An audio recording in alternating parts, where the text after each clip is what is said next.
Di pagi harinya, di saat Gulansan bangun tidur, ia pun merasa kaget setelah menginjak tubuh Sengsi yang ada di lantai. Namun ia melihat tasnya ada di pelukan Sengsi.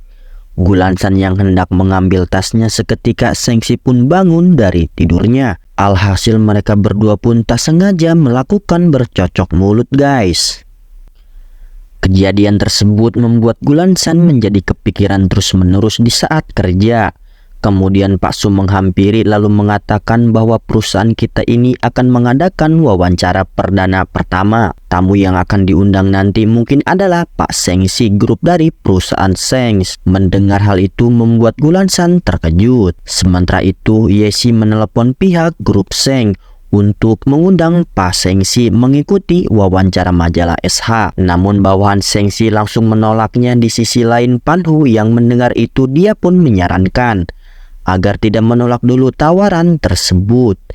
Kemudian ia pun langsung menghampiri Pak Sengsi dan langsung mengatakan bahwa ada wawancara dari perusahaan majalah. Hal itu langsung ditolak oleh Sengsi. Namun setelah mendengar bahwa majalah itu adalah majalah SH, dia pun langsung menyetujuinya. Lalu ia langsung menaikkan gaji karyawannya itu karena tidak langsung menolak tawaran tersebut. Kedatangan Sengsi membuat semua karyawan majalah SH merasa sangat terkejut. Lalu berkenalan dengan Gulansan, pemimpin redaksi SH.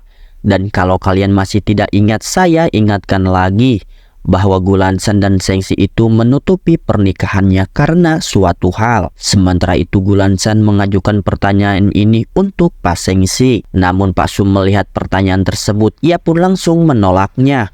Yang ia inginkan adalah sebuah pertanyaan tentang kehidupannya, termasuk pernikahannya yang katanya dia sudah menikah. Kemudian di saat Sengsi ingin dirias wajahnya, dia pun memelototi penata itu agar mengerti maksud dari dirinya. Yang dimaksud itu adalah dia ingin dirias wajahnya oleh Gulansan, tidak dengan orang lain. Bukan hanya itu, dia juga ingin dipakaikan dasi oleh Gulansan sehingga membuat keadaan menjadi hening. Setelah keduanya siap, Gulansan mengajukan pertanyaan pertama, yaitu tentang kesuksesan Pak Seng. Namun setelah mengajukan pertanyaan kedua membuat keduanya merasa gugup. Gulansan memberanikan diri apakah kabar Pak Seng sudah menikah itu benar dan pernikahan itu dilaksanakannya di mana kala itu. Seng menjawabnya bahwa pernikahan itu sulit dilupakan karena wanita itu ingin buru-buru kabur dari dirinya dengan adiknya. Setelah ia menemuinya, adik wanita itu mengalami sebuah kecelakaan. Agar bisa menolong adiknya, ia pun berjanji akan menikah dengan Sengsi kalau Sengsi bisa menolongnya. Dan yang terakhir adalah sebuah pertanyaan yang membuat keduanya tidak bisa menjawabnya, yaitu apakah berencana memiliki anak dengan istrimu. Seolah-olah pertanyaan itu mempersulit keduanya. Entah apa yang terjadi kepada mereka berdua sehingga membuat Gulansan mengakhiri acara ini.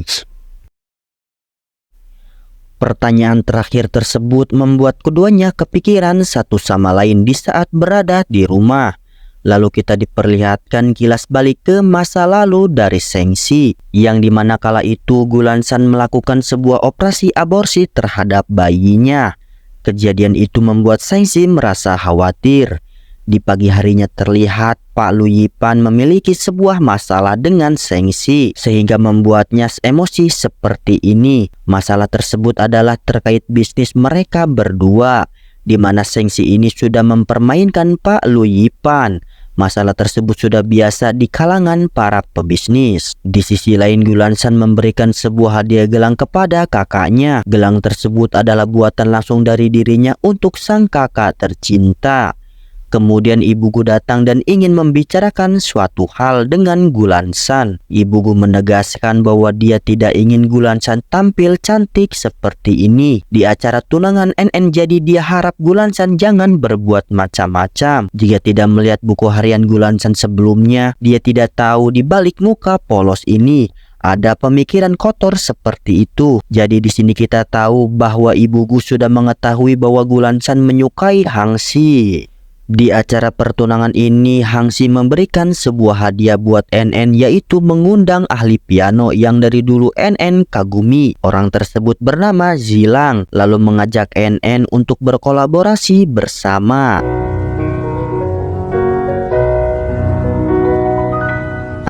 Kemudian acara memasang cincin pun akan dimulai. Namun sebelum itu, Hangsi sebagai laki-laki dia mengucapkan kalimat yang membuat hati NN menjadi terharu. Kini mereka berdua resmi bertunangan setelah satu sama lain memasangkan cincin ke jarinya. Di sisi lain, di saat mereka semua berkumpul di sebuah bar, Jia Zhao mengirim pesan kepada Gulansan bahwa ada hal penting yang ingin ia katakan terkait soal anak Sengxi. Nah, pesan tersebut membuat Gulansan penasaran dan langsung menghampiri wanita itu. Setelah Gulansan tiba, Jia Zhao langsung mengatakan bahwa dia sudah mengandung anak dari Sengxi beserta bukti pemeriksaan tersebut.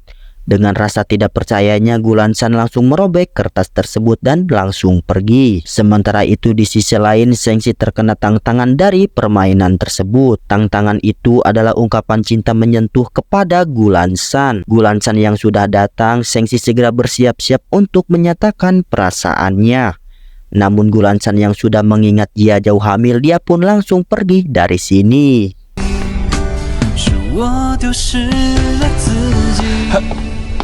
Sengxi yang mengejarnya, dia pun mengatakan bahwa kali ini jangan harap Gulansan masih menyukai Hangsi.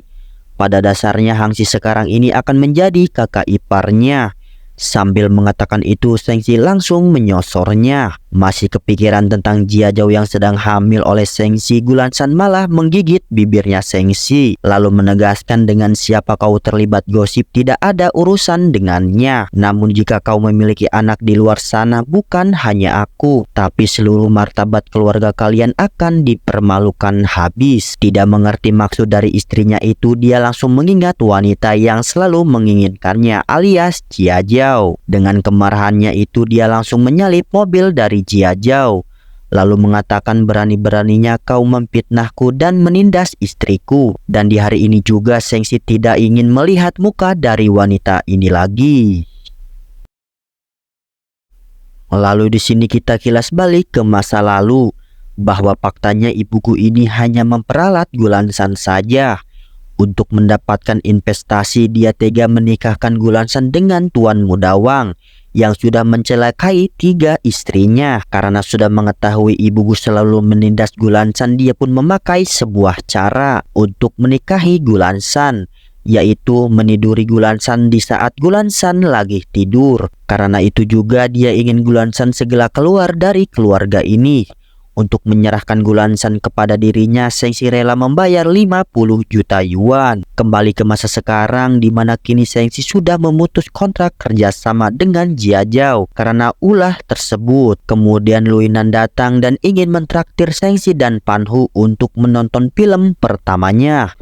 Di sisi lain, di perusahaan majalah, Yesi memberitahu bahwa grup Seng sudah memutus kontrak dengan wanita itu. Kemudian setelah itu, Luinan menghampirinya dan memberikan sebuah tiket bioskop untuk menonton di film perdananya di malam ini.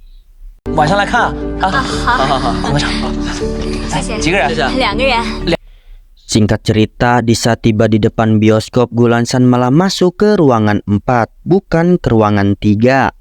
Setelah tiba di dalam bioskop, tak seorang pun yang ada di sini.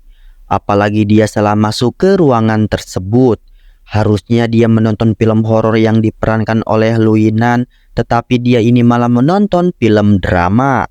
Namun kemudian Sengxi menghampiri dirinya untuk menemaninya menonton film tersebut. Di sini Sengxi mengatakan bahwa film ini sangatlah menyentuh. Lalu Gulansan menjawab bahwa ini hanya film saja, jangan dianggap serius. Ucapan tersebut langsung dibantah oleh Sengxi. Begitu juga dengan perkataan sebagian orang hanyalah sandiwara, jadi jangan dianggap serius.